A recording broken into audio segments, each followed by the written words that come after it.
जैसे आपने कहा कि आपको बचपन से ही एक्टर बनना था, तो थ्रू आउट कोई ऐसा बॉलीवुड या साउथ या हॉलीवुड कोई एक्टर जिसको आप अपना आइडल मानकर चल रहे हैं?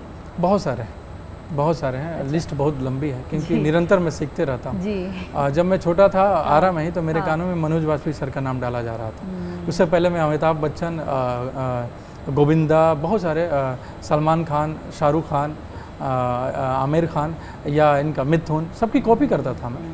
जब भी मौका मिल जाता कोई फिल्म देखता था मैं। बड़े जो फिल्म देखते थे, बच्चा वही छोटा होता है तो देखता है, तो कॉपी करता था। उसमें भी बड़ा फेमस था कि यार अमिताभ की ये खाई के पान बनारस वाला, मेरे अंगने में तुम्हारा क्या काम है, बीच में डायलॉग सुनाता था वो अमित जी की, अमिताभ बच्चन सर की जो भी डायलॉग तो मैं सुनाता था। कीड़ा बचपन से था। हाँ, मिथुन के बीच में बोल दिया, साला बीच में बोल दिया, एंट्री कर गया। एक हो जाए। अरे एक मुझे हो जाए, अभी जैसे नहीं, बहुत अच्छा किया आपने, एक हो जाए। नहीं, एक कोई डालो। अब देखिए मैं मिमिक्री आर्टिस्ट नहीं हूँ, लेकिन मुझे जो अभिनय करने में रुचि थी, एक देख के होता ना कि ऐसा करूँ मैं, तो छोटा था तो वैसे करता था हम लोगों को। बट बच्चन साहब का ही या आपके जो भी अब फेवरेट जैसे यही है। वो अभी आया तो ऐ साला तेरे जात का पैता मारा, ये ऐसे वो बोलते थे, वो मिथुन बोलते थे। उनकी भी बहुत सारी फिल्में जो देखी, तो मैं ऐसे जो लगता था मुझे उसका उनका करता था मैं।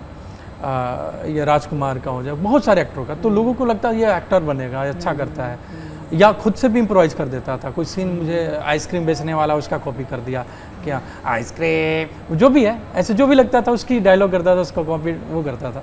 तो वो शुरुआत वहीं से हो गई थी, आरा से ही हो गई थी। तो जी, आपका प्रश्न क्या था, मैं भूल गया। अब मैंने ये पूछा था कि थ्रू आउट मतलब किसको आप आइडल मानते हो? बहुत सारे, मनोज वाजपेयी हैं, मनोज वाजपेयी का नाम लिया आपने, इरफान खान है, दिलीप कुमार हैं, बलराज साहनी हैं, पंकज कपूर है, ओम पुरी हैं, ये नसीर साहब हैं, ऐसे बहुत सारे एक्टर हैं, अमिताभ बच्चन सर हैं।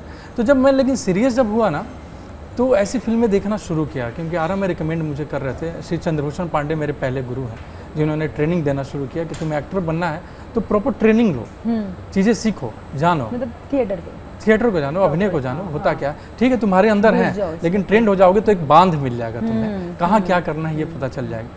तो वो मेरे 7वीं क्लास में था मैं उसमें, जब चंद्रभूषण सर मुझे ट्रेनिंग देना शुरू किया, वर्कशॉप देना शुरू किया। हाँ, ऐसे हैं कि बच्चा उत्सुक है, अच्छा करता है तो इसको कुछ गाइडेंस दिया जाए। तो लेकिन पहली बार उन्होंने मेरे कानों में डाला कि नाट्य शास्त्र है, होता है। नाट्य शास्त्र, बच्चा जो है 7वीं क्लास में, उसको थोड़ी ग्रंथों के बारे में नहीं पता, वेदों के बारे में नहीं पता। तो मैं बोला क्या होता है, तो मेरी इतनी ललक थी ना जानने की, आज भी है। मैं बोला सर बताओ ना क्या होता है, कैसे होता है। तो मुझे पता है कि सारे वेदों के बारे में बताया उन्होंने। बताया ये 5वां वेद है, भरत मुनि का लिखा हुआ, और इसी से सारी नाट्य विधाएँ जो हैं, कलाएँ आई हुई हैं।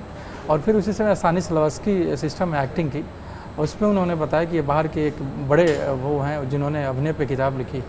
तो सारी चीज़ों से अवगत कराना शुरू करा दिया उन्होंने, और हिंदी के तमाम बड़े नाटकों से कराया उन्होंने। तो मेरा मस्तिष्क खुल गया कि अरे बाप रे, अभिनय करना है तो जा रही सब करूँगा। तो मैं 7वीं क्लास का बच्चा क्या पढ़ता है, लेकिन मेरी इतनी थी कि खाली टाइम में बैठा था और सर के चरणों में कि सर बताओ ना, वो वाला बताओ ना, ऐसे कराओ ना। तो चंद्रभूषण सर का बड़ा योगदान है, वो आरा के वरिष्ठ रंगकर्मी हैं। तो उसी समय मेरे उन्होंने फिल्म रिकमेंड किया, एक प्रकाश झा हैं, बिहार के लेजेंडरी फिल्म मेकर हैं, उनकी एक फिल्म है दामुल। तो मैंने देखा और मैं तो हिल गया कि भाई ये क्या फिल्म है, ये तो पूरा रियल लाइफ है, ऐसे ही तो होता है। तो वैसे ही बहुत सारे फिल्म रिकमेंड किया और मैं देखते गया, जिसमें पार था एक नसीर साहब का फिल्म, जिसमें सुअर को पार कराते हैं, और गर्म हवा बलराज साहनी की, 2 बीघा ज़मीन। तो सारी फिल्में देखकर मेरे मस्तिष्क पे अलग ही प्रभाव पड़ रहा था, और मैं सीरियस होता चला गया और सीखने जानने का जो है निरंतर प्रयास करते रहा, हमेशा से ही रहा। हाँ, और 12th का वेट करता था कब 12th का एग्ज़ाम खत्म हो, मंडी हाउस भागूँ, लेकिन उस समय बहुत कुछ सीख रहा था मैं। या तो अच्छा, ये सवाल ना बहुतों का है जो लोग बिहार से आते हैं, तो मैं इस पर आपकी राय जानना चाहूँगी कि विशाल से जगमोहन तक का जो आपका सफ़र रहा है, इस दौरान कभी बिहारी होने पर लगा कि यार मैं बिहार से क्यों? क्योंकि जब भी मैं भी अपने शहर को छोड़ के आई थी, तो मुझे बहुत सारे, आज भी बहुत लोग ऐसे मजाक में ही बोल के चले जाते हैं, बहुत लोग ताने दे के चले जाते हैं। तो ऐसा कभी आपके साथ ऐसा कुछ इंसिडेंट हुआ कि लोग बिहार का, अरे बिहार का, मतलब एक स्टीरियोटाइप सोच है लोगों की? नहीं, मेरे साथ उल्टा हुआ सीधे। और वो लोग समझ बिहार से तो वो डरते हैं कि बहुत कुछ जानता होगा, बहुत- इसको राजनीति भी पता होगा, राजनीति इसको पता, कैलकुलेशन भी हमारे आता यहाँ होगा। तो राजनीति उठते बैठते हाँ। खाते पीते पूरे तो टाइम है। मेरे साथ उल्टा हुआ है, क्योंकि Okay. हो सकता है कि समय चेंज हो हाँ, गया हो, समय क्योंकि बहुत सारे एक्टर पहुंचे, मनोज सर पहुंचे, पंकज त्रिपाठी सर पहुंचे, तो उन लोगों ने समय को Example है। चेंज कर दिया है, हाँ। तो लोगों का नजरिया चेंज हो चुका है। या दिल्ली भी पहुंचा था, हाँ। तो बिल्कुल हो गया था कि बिहारी है तो बहुत मेहनती होगा। और ये सच्चाई भी बिहारी है कि हम मेहनती मांझी के धरती से आते हैं, और आरा जहाँ घर है, मैं बिरकोर सिंह बाबू का धरती है वो, तो वो युद्धाय वाली चीज़ें तो हमारे अंदर है, उसी मिट्टी का हूँ मैं, तो मेरे अंदर तो अंश हैं ही सारी चीज़ें। तो लोग सामने से वो डरते जरूर थे कि ये बिहार से है, आरा से है, तो इसमें सारी खूबियाँ होंगी। तो वो नहीं आया कि बिहार से है तो नहीं जानता होगा।